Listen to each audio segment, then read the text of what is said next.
It was one of those special summer days. It was going to last forever. Rhubarb was sure about that as he lay on the lawn on his back, watching a bunch of birds diving and frolicking on the warm thermals high above him. You got nothing better to do then? The warm peace was over, shattered, unmendable. I am simply watching the flittery-fluttery saws spending the afternoon on the warm thermal winds, said Rhubarb, and closed his eyes and wished that the cat would shove off. The flittery what? Asked Custard. The flittery-fluttery saws, sighed Rhubarb. I have an idea they are related to... And he opened his eyes, and they'd gone. They'd gone, he barked. Oh, them. They're just birds. I'm not surprised they've gone, what with you shouting and making such a din, said Custard, with a chuckle.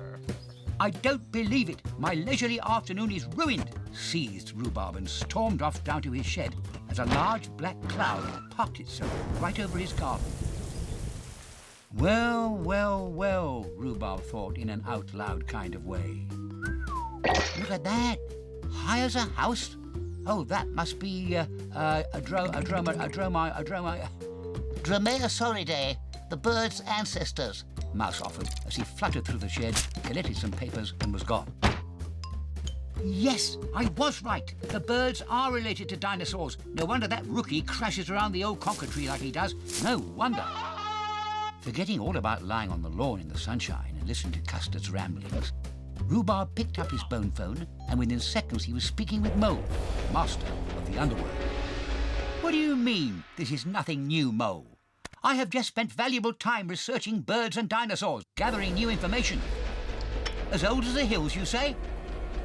Fossils? What's a fossil? Fossil.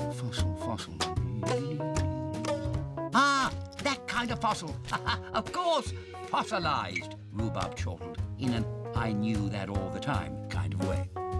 Then he sauntered out into the garden with a small hammer and a whistle.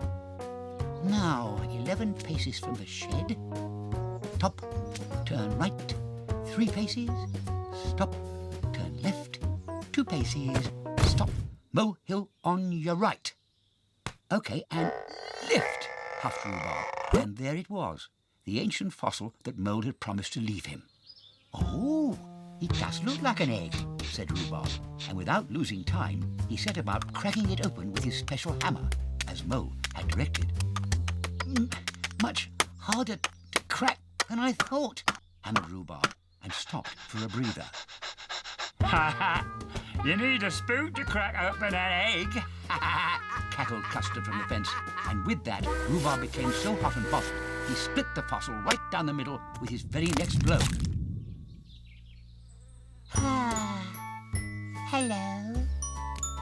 Oh, it's good to be out and about, I must say. Very cramped in there, even for a dinosaur egg. Oh, hello, Daddy. You're much smaller than I imagined, chirped the small green dinosaur and skipped off around the garden, looking very happy indeed. Ha ha ha! That's a good one, Daddy, what? You better get it some din-dins, chortled Custard, and the birds thought it was a hoot. No need to feed the rascal, thought Rhubarb, as the tiny dinosaur hopped about the garden, eating everything he came across, and grew with every chomp. No, not the old conker tree, roared Rhubarb, and the creature stopped and stared. Not the old conker tree, repeated Rhubarb in a whisper. And after a silence that seemed like a millennium, the colossal baby stood up on its hind legs, bellowed, developed a tantrum, drenched the garden in very large dinosaur tears, and stabbed a claw at the sky. The noise was unbearable.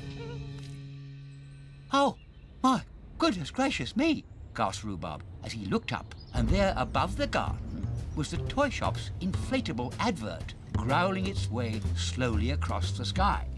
The biggest rubber dinosaur in the world. Well, above the world, actually.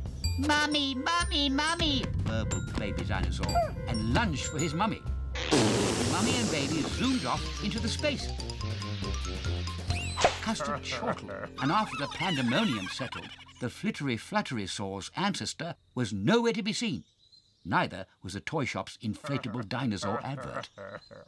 That, said Rhubarb, was a very, very unfortunate accident, Saved you though, didn't it? chortled Custard.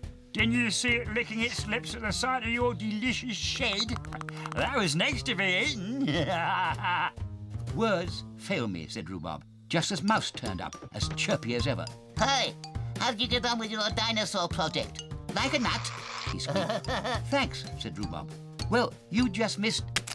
And as he cracked open the nutshell, they were all greeted by the tiniest, sweetest, Hello.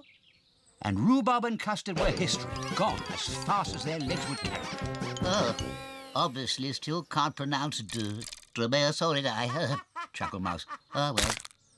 Oh, you must be Timelicus sylvestris. Well, you shouldn't be eating nuts. Squeaked Mouse, and the caterpillar just smiled and grew bigger and bigger. Rhubarb! Custard! Wait for me! Wizz, the home of ABCs, 1, 2, 3s, and all your favourite kids' TV characters. Now let's find kids' TV. Or I can press this microphone. Wizz. That's how easy it is.